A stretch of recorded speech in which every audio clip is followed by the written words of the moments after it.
Good evening. Hello, welcome to the Italian Culture Institute.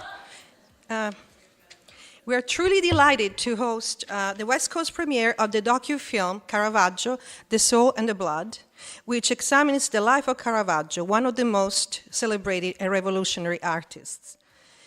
On an original Sky and Magnitudo film production, Caravaggio, The Soul and the Blood is a project developed by the makers of Raphael, Lord of the Arts, which maybe some of you had the chance to see in the past here at the Institute. Yeah, I would say so. That was really good.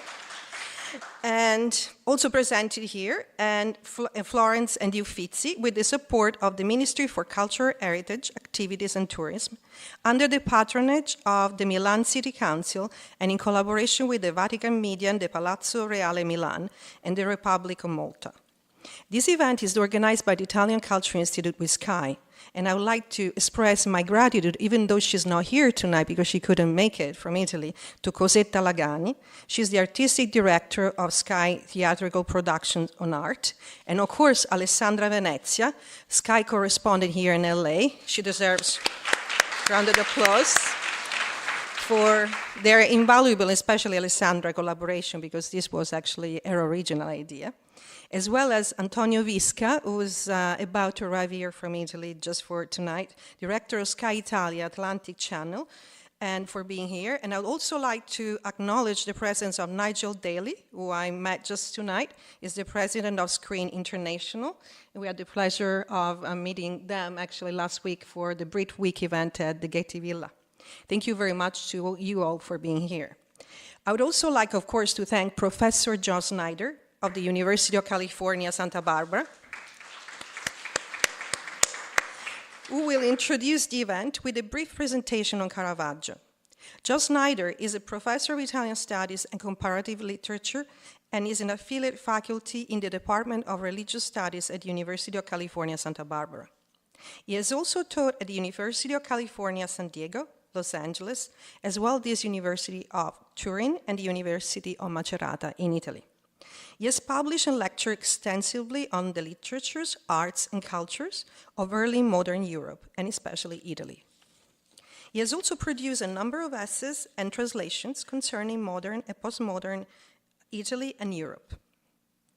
I warmly invite you all to return to the Italian Culture Institute for upcoming events, classes, we call them wine parties now, wine parties and workshops, cooking workshops throughout the summer and the whole year. For those of you who are interested in art, maybe some of you might have missed a very special event here talking about Caravaggio, because the director of the the Museo Borghese in Rome, she was here. She gave a great presentation on Caravaggio on the occasion of the launch of the 3 Caravaggio paintings at the Getty. And also another great is an art historian and archaeologist, the director of the museum, Egyptian Museum in Turin.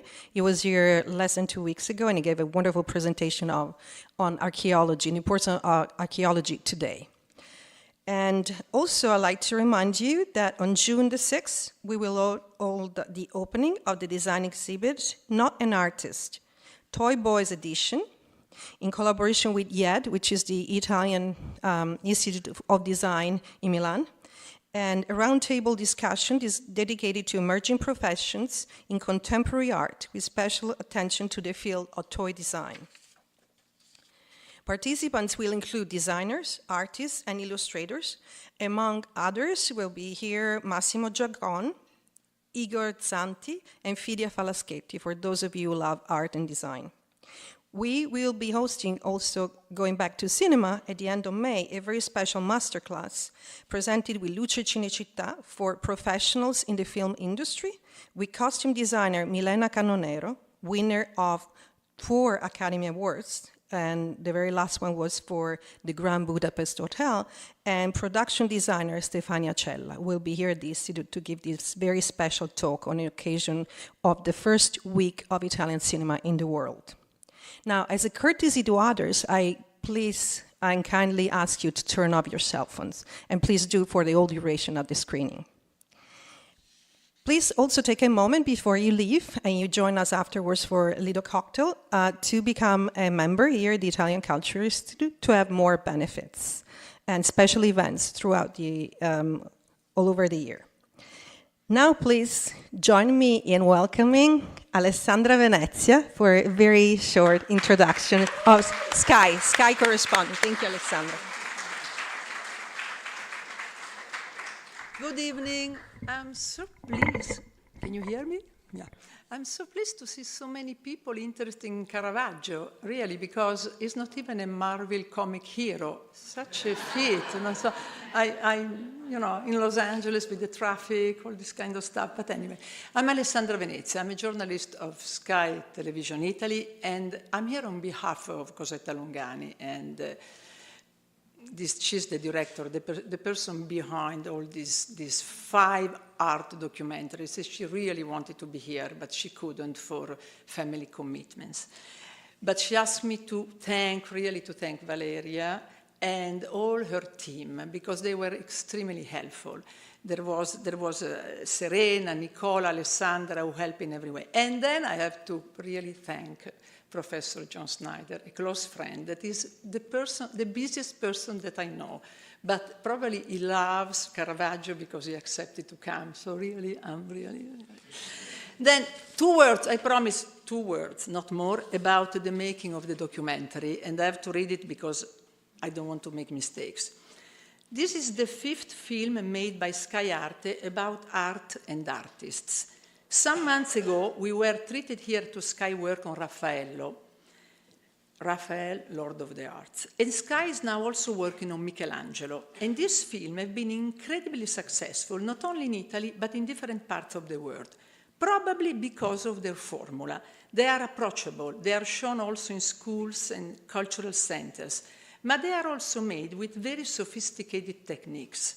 For example, they are shot on 8K, don't ask me what it means, but that allows to see the paintings in every detail, lighting and shades and all. The historical details of this film are precise because of the variety of Caravaggio experts and historians who were consulted to put the project together. You will see 40 works of Caravaggio with them.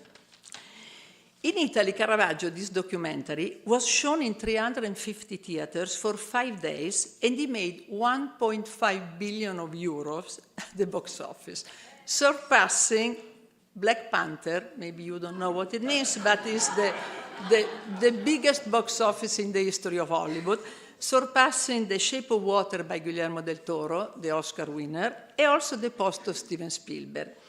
The film was distributed in these 5 documentaries, were distributed in 60 countries and will be already distributed again in regular theaters because of the success that they had. This is because Caravaggio is approachable, I mean the documentary, and appealing, and not just academic. Insomma, Caravaggio the rock star, in short. I hope you enjoy the film, and thank you so much again. Now I may present Professor Jon Snyder of Italian Studies and specializes in art and in culture of Baroque in Italy and Europe. Thank you so much.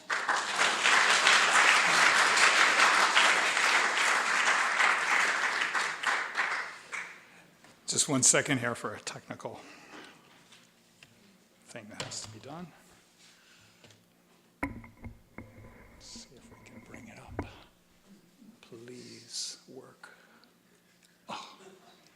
Go, and let's go to the presenter view.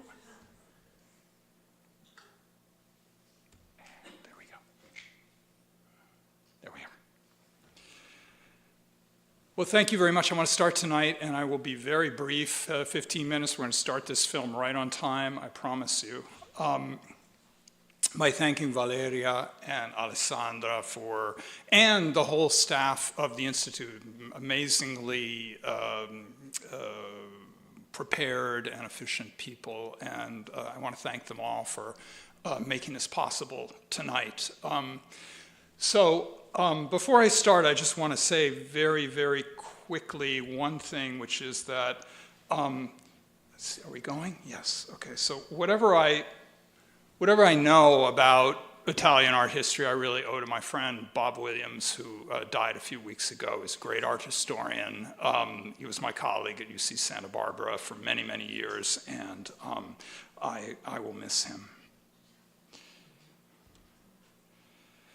Okay, so Caravaggio was virtually forgotten for centuries. He was relegated to the back pages, if we want to call it that, of art history books, such as they were. And only in the 20th century was his reputation revived by people like Roberto Longhi and other art historians in England and Italy. And, you know, only 35 years ago was the first exhibition of Caravaggio's work in the English-speaking world finally held. Before that, people didn't really know Caravaggio unless they were specialists. But now that his works are iconic, they're readily recognizable, and it's interesting that they're reversed, but that's the way it is. And millions of people flock to the exhibit halls of major European and North American capitals to see his pictures. So the question is, why Caravaggio now?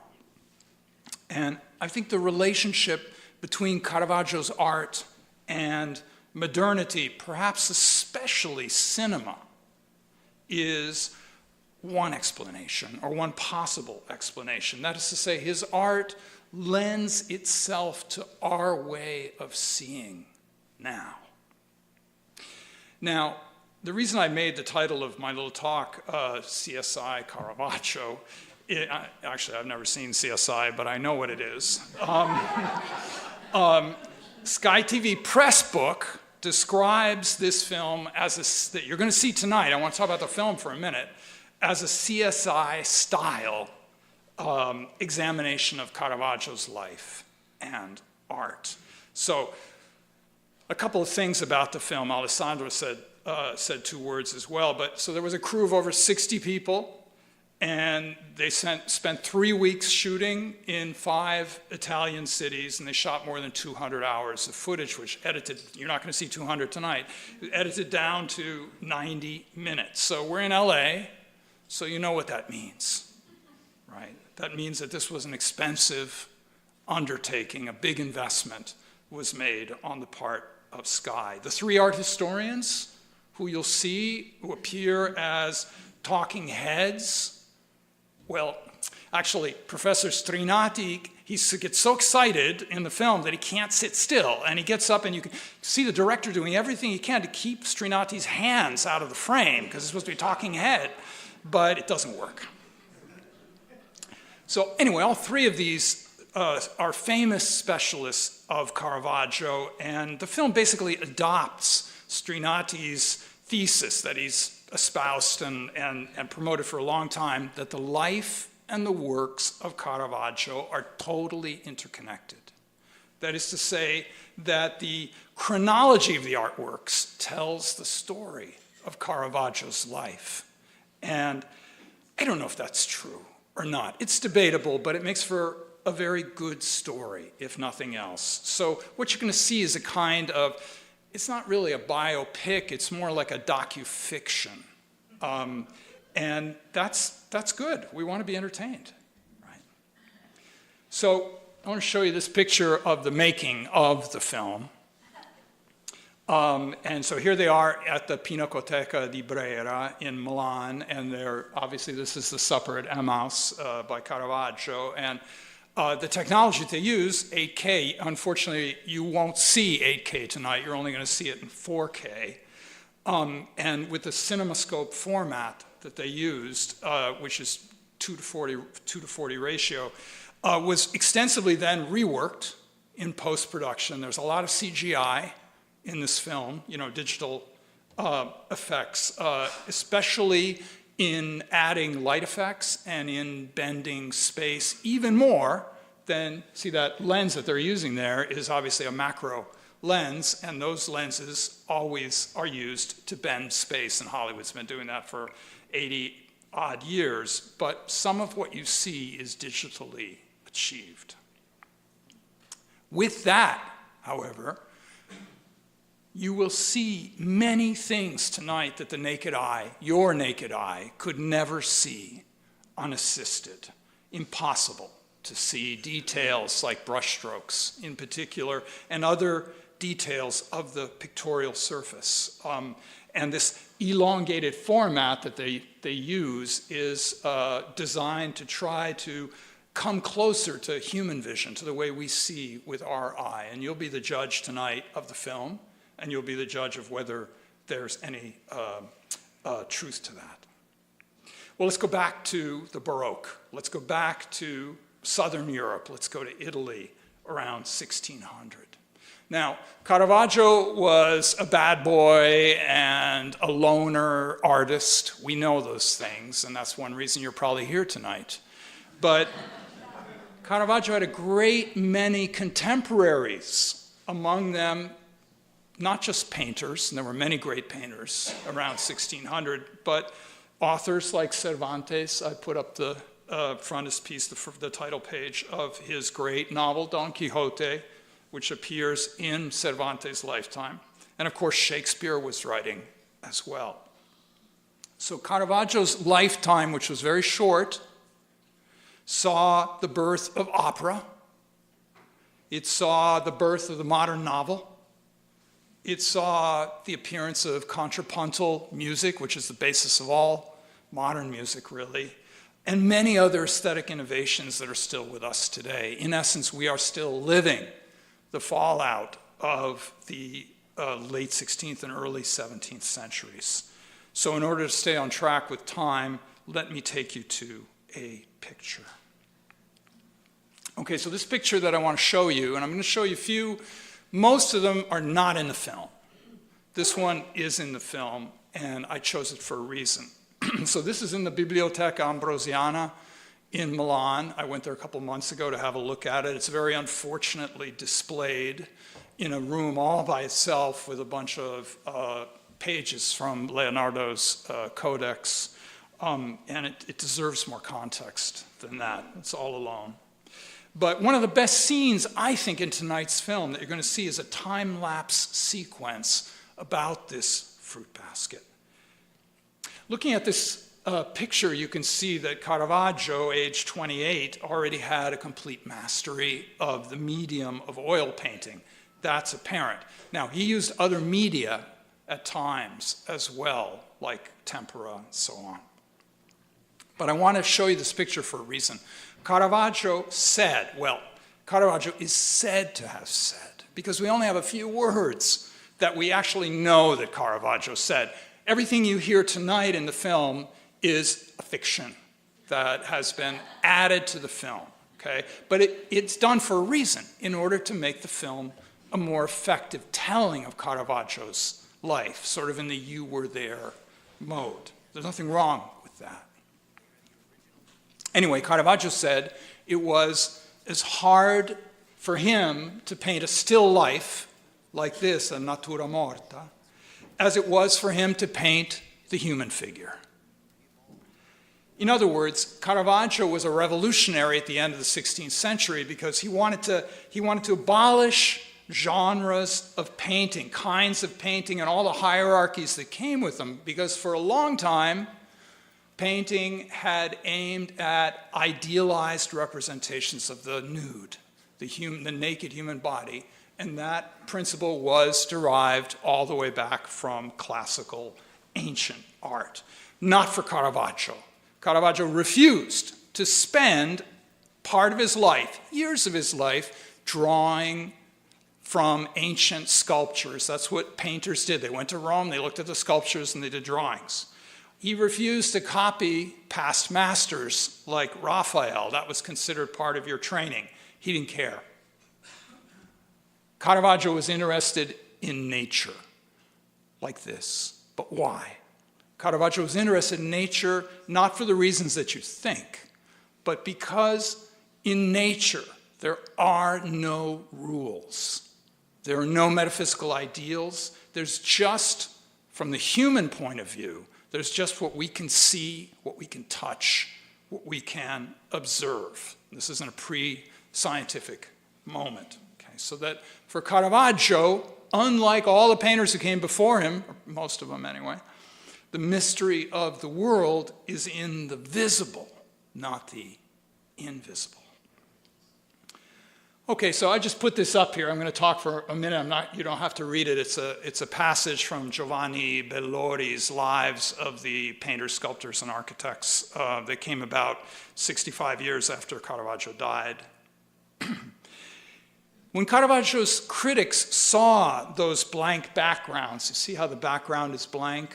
Or you'll see how it's dark blank in other images that we're going to look at. Caravaggio's critics said, non c'è pittura. There's no painting there. Okay. But Caravaggio was making a point by doing it this way. The light for him is going to be artificial because at last, there's no depth to the painting in that sense. Because at last, in Caravaggio's aesthetic that comes at the beginning of modernity, the turn of the 17th century, art doesn't need natural light. Art can surpass nature. You see, he never, maybe it's in the other one here, but he never comes out of the basement, the other painters said. But that's exactly what Caravaggio had in mind. Caravaggio said, I reject the rules of classical art. I reject the rules of decorum. I can now not just imitate nature, but I can surpass it by making my own light. Okay, so this is one of Caravaggio's early pictures. This is the sick young Bacchus, and it's probably a self-portrait of Caravaggio as a starving young artist in Rome around 1593, 1594. And most people think it's the first painting he did after he left the north. Now, you notice that unlike the still life that we were looking at, here the ground is completely dark, the background. Okay, we call it the ground. Okay, so Caravaggio became renowned for these dark grounds from which figures then emerge. He didn't really work. He worked unlike previous generations of painters. He worked without preparatory drawings most of the time, not always, but generally speaking. So he would cover the canvas once he'd stretched it with the dark ground, and then he would take the butt end of the paintbrush or stylus, and he would do an outline of the figures that he wanted to paint. And tonight you should be able to see some of those outlines in the 8K images. And then he would simply paint from life, that is to say, from a live model. Now, obviously, you would say, well, how could he paint a live model if this is a self-portrait? And the answer is, of course, that he used a mirror. Okay. Now, he had no workshop ever. As I said, he was a loner. He had no apprentices. So one thing workshops did and apprentices did was they painted in the background. And, of course, Caravaggio developed an aesthetic that didn't necessitate that kind of organization of labor. So here's another picture in which you can see the dark background from the same period in Rome. I think this one's 1598. And again, you can see how the hand, the sleeve, and this beautiful convex mirror, speaking of mirrors, just seem to float in darkness and emerge from it. This picture's in Detroit, of all places, but very few of Caravaggio's paintings stayed in the same place. A few did, like the Contarelli Chapel in San Luigi dei Francesi, or a few others, but most of them didn't. Oh my gosh. Okay, I'm going to go very quickly here and go towards the end. Okay. In tonight's film, all the actors are non-professionals. None of them have ever been seen on screen before. None of them have ever acted before. The actor who plays Caravaggio himself was found on the streets of Naples after the crew started shooting there. Actually, it was found in Scampia rather than Naples. And the production did this because Caravaggio found his models on the streets and brought them into the studio. Like the woman on the right, who you can see here, she is Caravaggio's lover and model from his Roman period. He often used his models, life-size to emphasize the presence of human beings in the canvas, on the canvas. Now, in all the whiz-bang, dramatic, spectacular effects of the pictures, of Caravaggio's famous pictures with the blood spurting and the horrific tortures and the bare naked bodies, all of which you're going to see in great detail in tonight's film by Sky, and which all seem to have an affinity with a certain kind of cinema. I won't say which kind. It's easy for us to overlook Caravaggio's deep interest, which you can see here, in the whole range of human emotions and passions, what he knew as gli affetti.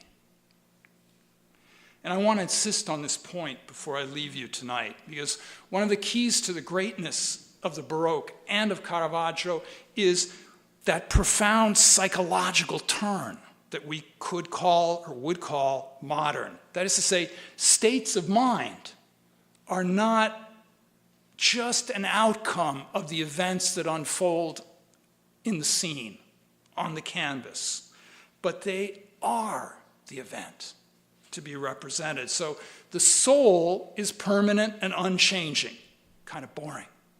But the mind is a theater, and we are all, Caravaggio thought, actors on the stage of the mind. So thinking, dreaming, feeling, what can we see of these states, he asked, in the two-dimensional space of painting? Here's a sleeping Cupid that he painted in Malta in one of the last years of his life, and it's a good example of what we call the chiaroscuro technique, which is a word in English now as well. The point for Caravaggio in painting like this with the dark ground and the high left light source, artificial light falling down onto the figures, it isn't just to illuminate the darkness, but as you can see in this picture very well, it's also to create shadows, to create dark shadows on and around the human figures. In many ways, shadows are the absolute protagonists of Caravaggio's work because the figures and their inner worlds seem to emerge from the shadows. Well, you would say, how could that be the case? Well, let's look at one last picture before I leave you to the film. This is Caravaggio's painting, or maybe it's his. There are 8 different versions of this painting in the world, and no one knows which is the original. So I picked this one. It's called the Mary Magdalene in Ecstasy. That's the title, but Caravaggio didn't give it that title. And I'm not even sure that that's actually it's Mary Magdalene, for sure. But is she in ecstasy, or is she remembering her life the way it was? The things she did, the things she could have done differently, the things that perhaps she regrets doing. All we know is that Caravaggio had this canvas with him on his fatal, final voyage from Naples to Porto Ercole, where he then died of malaria.